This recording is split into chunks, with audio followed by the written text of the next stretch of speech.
열왕기상 17장 17절부터 24절까지 말씀으로 당신은 하나님의 사람입니다. 제목으로 하나님 말씀을 받겠습니다. 자, 우리 하나님은 전능하신 창조주 하나님이시며 우리의 주권자이시고 통치자이십니다. 그리고 하나님은 우리의 생명의 주관자이시죠. 예전에 우리 어른들이 기도하실 때 그렇게 많이 기도하지 않았습니까? 우리 하나님은 생사화복을 주관하신 하나님, 그렇게 주관합니다. 그것이 우리의 참된 고백이 되어야 될 줄로 믿습니다. 우리가 이 하나님, 우리의 생사화복을 주관하신 하나님, 입술로만 고백할 것이 아니라 우리가 진정으로 이 하나님을 온전하게 믿고 또 고백하기를 예수님의 이름으로 축복합니다. 하나님이 우리의 주권자 되심을 우리는 항상 믿고 그걸 고백하며 살아야 됩니다. 우리가 참된 믿음을 가지려면, 그런 고백을 할 수 있으려면, 온전하게 하려면 우리의 주권자 되신 하나님과의 그 인격적인 만남이 필요한 거죠. 머리로만 아는 것이 아니라 인격적인 만남이 반드시 필요한 것입니다. 한마디로 말하면 거듭나야 된다는 거죠. 교회를 그렇게 수십 년을 다녔다 하더라도 이 거듭남이 없으면, 인격적인 만남이 없으면 하나님에 대해서 머리로만 알 뿐이에요. 이 거듭남이 필요하죠. 우리에게 있어서 이 거듭남, 예수님과의 인격적인 만남이 중요한 이유는 이 만남이 없으면 우리가 가진 이 믿음이라고 하는 것은 그저 지식적인 믿음에 머물 수밖에 없기 때문에 그렇습니다. 이 지식적인 믿음, 그냥 머리로만 아는 믿음은 어찌 보면 참 모래 위에 집은 그런 집과 같을 수 있는 거죠. 인격적으로 예수님을 만나면 반석 위에 세워진 집과 같이 어떠한 풍파가 오더라도 흔들리지 않지만 머리로만 아는, 그냥 글로만 읽어서 아는 그런 믿음이라면 풍파가 왔을 때, 어떤 그 믿음의 체험이 없을 때 우리는 쉽게 무너지게 된다는 거예요. 그래서 이 지식적인 믿음, 배워서 아는 믿음만을 가지고는 온전한 그리스도인으로 설 수가 없습니다. 물론 믿음이라고 하는 것은 우리의 믿음, 이 믿음은 내가 가지고 싶다고 가지는 것이 아니라 하나님께서 택한 자에게 선물로 주시는 것입니다만, 그래서 주님과의 인격적인 만남은 더 중요한 것이죠. 주님이 우리를 만나주시고, 그래서 그 인격적인 만남을 통해서 우리가 하나님 앞에서 어떠한 존재인가 하는 것을 분명히 깨닫고 오직 주님의 은혜로 구원받음을 고백하는 믿음, 오직 예수 그리스도의 의로 의롭게 되는 믿음의 삶을 우리는 살아가야 되는 것입니다. 그래서 예수님께서는 밤에 그 예수님을 찾아온 공회원, 유대의 공회원 니고데모에게 하신 그 첫 마디가 진실로 진실로 내게 이르노니 사람이 거듭나지 아니하면 하나님의 나라를 볼 수 없느니라 말씀한 거예요. 유대의 공회원 니고데모, 율법에 대해서 해박한 지식 있는 사람 아닙니까? 율법에 대해서 해박한 지식 있는 사람인데 그에게 하신 첫 마디가 거듭나야 된다는 거죠. 거듭나야 된다. 거듭나지 않으면 하나님 나라를 볼 수 없다. 네가 유대의 공회원으로 율법을 잘 알고 있지만 지식적으로 아는 그것만 가지고는 하나님 나라를 볼 수가 없다. 거듭나야 하나님 나라를 볼 수 있다. 그렇게 말씀한 거예요. 니고데모는 공회원으로서 성경에 아주 박식한 사람이었습니다만 예수님과의 이 인격적인 만남이 없었더라면 그는 그저 성경의 박식한 공회원, 율법을 잘 아는 그런 어떤 바리새인으로밖에는 남지 않았을 것입니다. 그러나 예수님과의 인격적인 만남을 통해 참된 하나님의 사랑, 우리와 세상을 향한 하나님의 계획을 깨닫게 되고, 훗날 예수님께서 십자가에 못 박혀 죽으신 이후에 아리마대 요셉과 함께 예수님을 장사하는 사람이 되죠. 다른 공회원들을 두려워하지 아니하고 바리새인들을 두려워하지 아니하고 아리마대 요셉과 함께 예수님을 장사한 사람, 예수님의 제자 중에서 예수님을 장사하지 않았습니다. 아리마대 요셉과 이 니고데모가 예수님의 시체를 내어다가 무덤에 장사했죠. 그가 그렇게 할 수 있었던 것은 예수님과 인격적인 만남을 가졌다라는 증거예요. 예수님의 말씀대로 그 예수님의 만남 이후에 이 니고데모는 물과 성령으로 거듭난 거예요. 그냥 지식적으로 아는 믿음에 머물지 않고 물과 성령으로 거듭난, 인격적으로 예수님 만난 그 체험을 통해서 온전한 신앙을 갖게 되었다는 거죠. 그것을 통해서 예수님을 구주로 온전히 영접한 것입니다. 그래서 예수님을 인격적으로 만난다라는 것은 어떤 면으로 보면 또 체험적인 신앙이죠. 영적인 신령한 체험인 것입니다. 글로 배워서 하는 예수님이 아니라 직접 내 삶에, 내 인생에 찾아와 주신 예수님을 만나는 놀라운 경험이죠. 영적인 놀라운 경험이 모든 성도에게 이 경험이 필요한 것입니다. 이 경험이 거듭남이죠. 이것이 우리에게는 반드시 필요합니다. 오늘 예배를 드리며 또 기도하는 우리 모든 성도가 예수님과의 인격적인 만남을 통해서 과연 하나님이, 나의 하나님은 어떤 분이신지, 또 우리를 어떻게 사랑하시고 구원하시는지를 깨닫고 그 놀라운 사랑과 은혜에 감격하며 감사하는 성도가 다 되기를 예수님의 이름으로 축복합니다. 열왕기상의 말씀 보니까 하나님은 그 이스라엘 땅에 3년 6개월 기근에 심판하셨습니다. 그리고 엘리야를 시돈 지방의 사르밧이라고 하는 곳에 과부의 집으로 보내시죠. 우리가 앞서 이 말씀을 묵상했습니다만 하나님께서는 이 과부가 이해할 수 없지만 순종을 요구하신 거예요.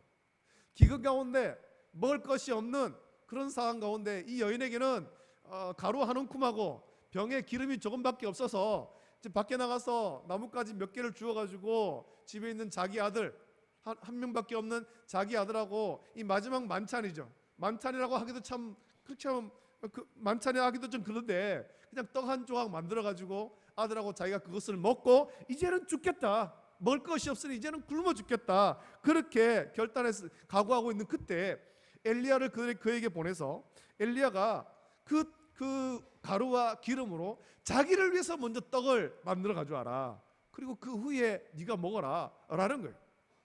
참 이해할 수 없지만 순종을 요구하셨고, 그런 순종을 통해서 기근 가운데 양식이 떨어지지 않는 놀라운 기적을 이 사르밧 과부에게 체험하게 하신 거예요. 이런 놀라운 기적을 체험했음에도 불구하고 오늘 본문의 말씀 보면 이 사르밧의 과부, 이방 여인은 하나님을 제대로 알지 못했습니다. 오늘 말씀 보니까 마지막 남은 가루와 기름으로 떡을 만들어 먹었음에도 여전히 통에 가루가 있고 기름이 계속해서 있는 기적을 체험한 후에 얼마 지나지 않아서 이 여인의 아들이 병들어서 증세가 심히 위중하다가 숨이 끊어졌다, 그렇게 말씀합니다. 은혜를 받고 난 다음에는 반드시 어떤 시험이 찾아옵니다. 이 시험이 찾아올 때 이것을 잘 견뎌야 되죠. 잘 극복해야 되는 것입니다. 원수마귀는 우리를 항상 시험하려고 하기 때문에 은혜를 받고 나면 자꾸만 어떤 환난 풍파를 만들고 없던 문제도 만드는 거예요. 그럴 때 우리가 이걸 믿음으로 극복할 수 있어야 되죠. 이게 사르밧 과부에게 찾아온 시험은 그것 아니겠습니까? 엘리야를 영접함으로 해가지고 엘리야의 말을 통해서 순종함을 통해 가지고 그 기근 가운데 그 통에 가루가 떨어지지 않고 기름에 병이 떨어지지 않아서 기근 가운데 굶주리지 않을 수 있는 그런 놀라운 은혜를 체험했는데, 이 은혜 이후에 자기 하나밖에 없는 귀한 아들, 이 아들이 병들어 죽는 시험이 찾아온 거예요. 이를 어떻게 극복해야 되겠습니까? 엘리야를 만났을 때 이 여인의 계획이 뭡니까? 마지막 남은 가루와 기름으로 자기와 아들을 위해서 음식을 만들어 먹고 그 후에는 죽겠다, 먹을 것이 없으니 마지막 만찬을 만들어 먹고 굶어 죽으리라는 것입니다. 그런데 엘리야가 찾아왔고 그들은 가루와 기름이 떨어지지 않는 기적을 체험했습니다. 자, 그러나 그런 은혜를 입고 이제는 굶어 죽지 않겠다라고, 기근 중에 고통받지 않겠다라고 생각할 때 이 아들이 병들어 죽은 거예요. 아들이 죽었을 때 이 여인의 심정이 어땠을 것 같습니까? 말로 표현할 수 없는 실망과 낙심이 들지 않았겠습니까? 차라리 그때 마지막 음식을 먹고 같이 죽었더라면 이만큼 슬프지는 않았을 텐데 그렇게 생각했겠죠. 이만큼 실망이 크진 않을 텐데. 그래서 엘리야를 찾아가는 거죠. 18절에 엘리야에게 이렇게 말하죠. 여인이 엘리야에게 이르되 하나님의 사람이여, 당신이 나와 더불어 무슨 상관이 있기로 내 죄를 생각나게 하고 또 내 아들을 죽게 하려고 내게 오셨나이까 라고 한탄합니다.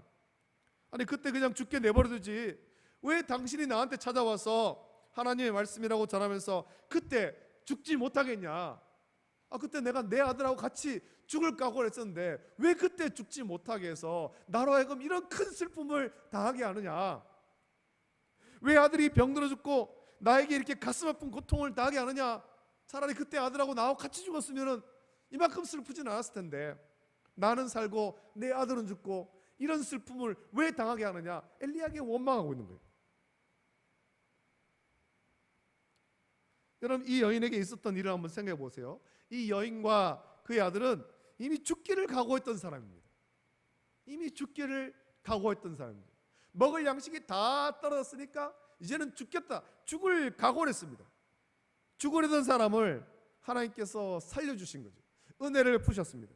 하나님의 은혜로 죽지 않고 살았지만 이 여인은 자기에게 생명을 주신 하나님을 알지 못한 거예요.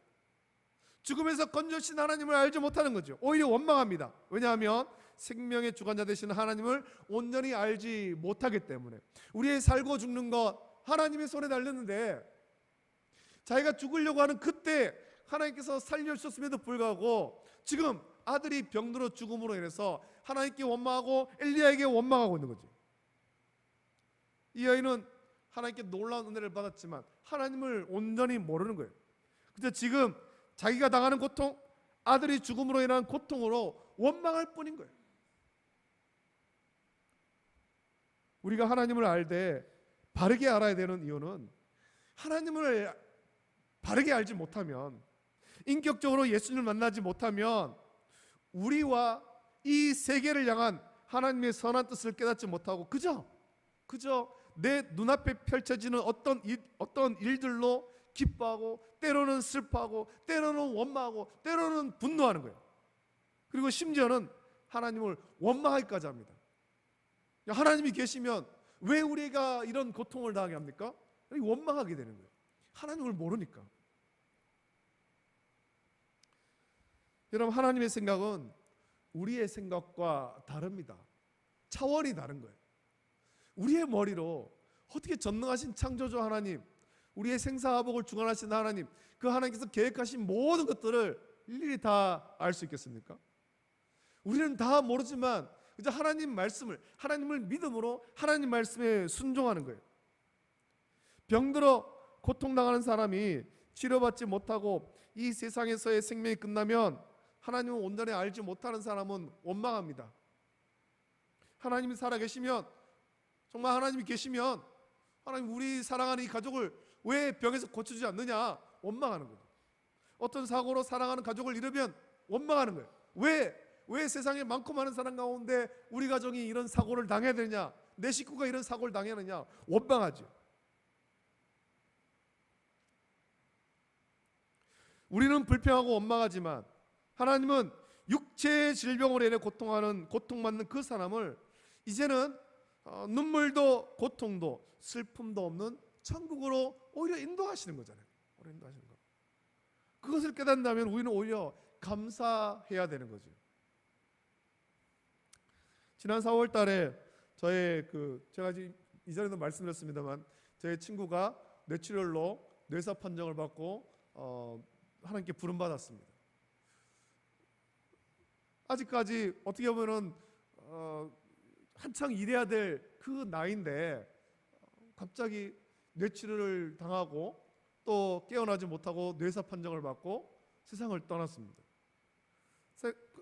사람이 세상적으로 생각해 볼 때 어떻게 이런 일을 당할 수 있는가, 그리고 그 가정이 당한 슬픔을, 이 슬픔이 얼마나 클지에 대해서 사람들은 생각합니다만 저는 또 한편으로는 이런 생각하는 거죠. 하나님께서 이 친구를 고통도 눈물도 슬픔도 없는 곳으로 일찍 데려가셨구나, 그런 생각하는 거예요. 왜 그런 생각했냐면 이 친구가 참게 저와 같은 목사입니다만 목회를 하면서 많은 어려움이 있었습니다.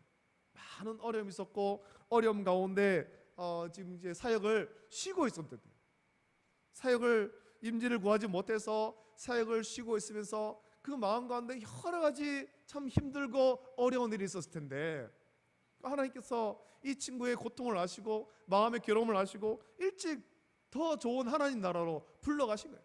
물론 남아있는 가족들 가운데는 아버지가 없음으로 인해서 슬픔이 있겠지만 한편으로는 하나님께서 사랑하는 이 친구를 고통도 눈물도 없는 곳으로 일찍 데려가신 거예요. 일찍. 그런 면에서 우리는 오히려 감사하는 거죠. 사르밧 여인은 하나님의 놀라운 사랑과 은혜로 기근 가운데 양식이 떨어지지 않는 그런 기적을 체험했지만 하나님을 온전히 알지 못했습니다. 하나님께서 자신의 생사 화복을 온전히 주관하심에 대해서 믿지 못하고 있는 거죠. 이런 사르밧 여인에게 하나님께서는 죽은 아들을 통해 하나님의 살아계심과 엘리야가 참된 하나님의 사람임을 깨닫게 하시고 엘리야가 전하는 하나님 말씀이 진실한 줄 깨닫게 하시는 거죠. 죽었던 아들을 다시 살아나게 하심을 통해서 그걸 깨닫게 하시는 겁니다. 아들이 죽었다고 원망하는 여인에게 아들을 받아 엘리야는 하나님께 기도합니다. 내 하나님 여호와여, 원하건대 이 아이의 혼으로 그의 몸에 돌아오게 하옵소서라고 기도할 때 하나님께서 엘리야의 소리를 들으심으로 그 아이의 혼이 몸으로 돌아오고 살아났다라고 성경은 말씀하고 있습니다.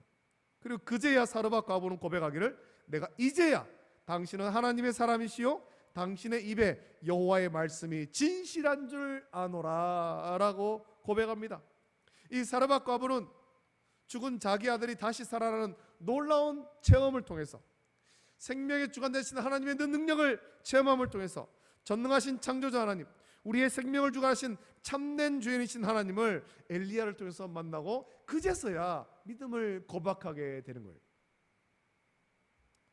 이미 이 은혜의 체험을 통해서 사르밧 과부의 믿음은 더 견고해졌을 것이고 이후에 아합과 이세벨 때문에 온 이스라엘이 바알과 아세라를 섬기는 그 우상 숭배 죄를 지을 때라도 이 여인은 아마 그때는 더욱더 굳건한 믿음 가운데 섰을 것으로 여겨집니다. 왜냐하면 이때 경험한 은혜가 너무나도 크고 분명하기 때문이죠.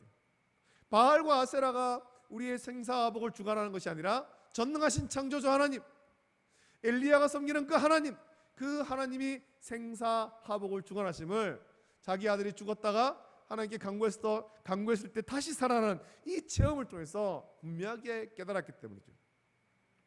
여러분, 이런 경험은 아람의 군대 장관 나아만도 경험한 것이고, 나아만도 엘리사의 말을 듣고 요단강에 가서 7번 몸을 씻은 후에 그의 나병이 깨끗이 고침받은 후 하나님만 섬기겠노라 그렇게 고백하죠.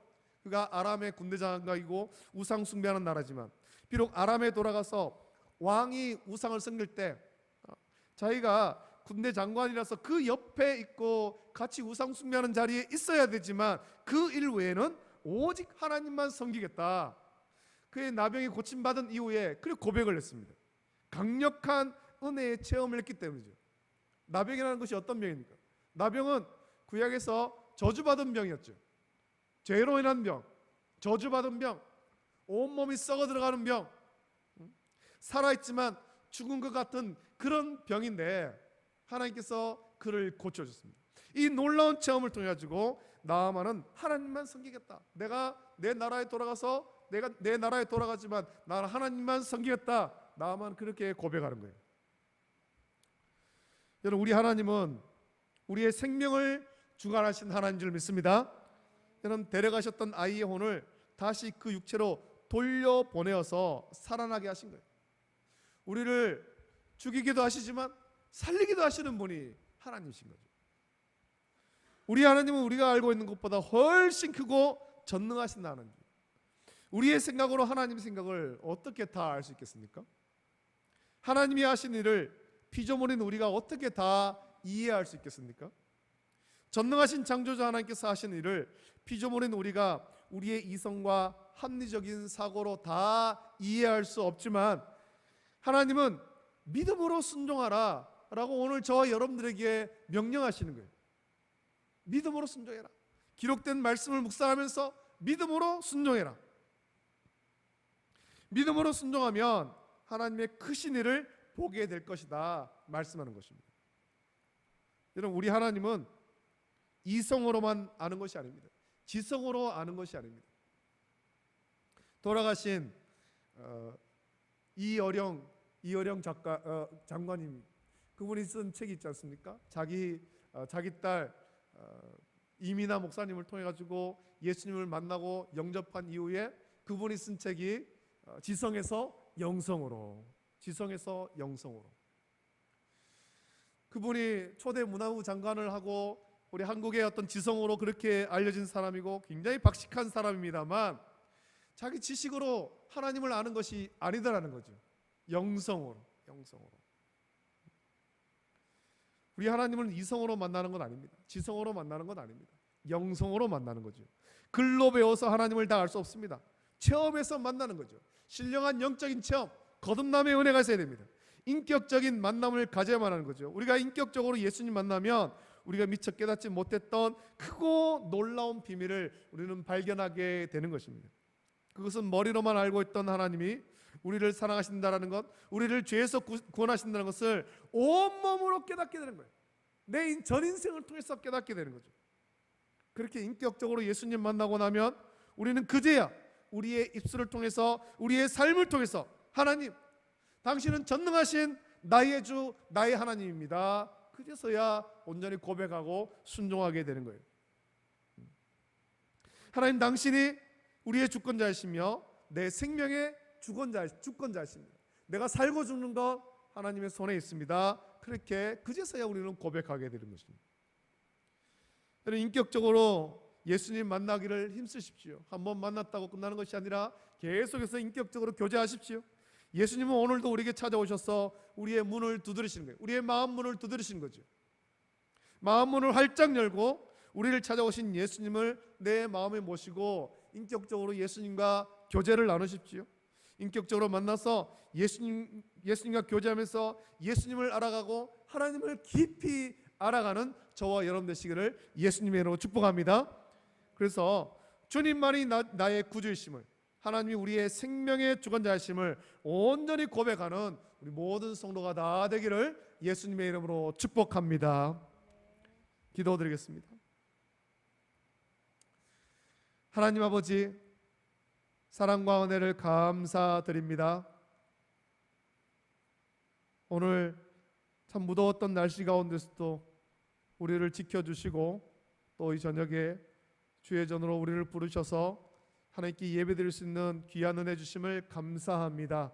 이 말씀을 묵상하면서 이 사르밧 과부가 그의 죽은 아들, 그의 아들이 죽었다가 하나님의 은혜로 다시 살아나는 이 놀라운 은혜의 체험을 통해서, 신령한 체험을 통해서 하나님을 온전히 믿고 또 고백하게 되었듯이 우리를 또한 하나님을 머리로만 아는 것이 아니라, 지식적으로만 아는 것이 아니라 예수님과의 인격적인 만남, 신령한 그런 영적 교제를 통해서 하나님을 더욱더 깊이 알아가고 예수님을 알아가고, 그래서 믿음으로 온전히 순종할 수 있는 그런 삶을 우리에게 허락하여 주시옵소서.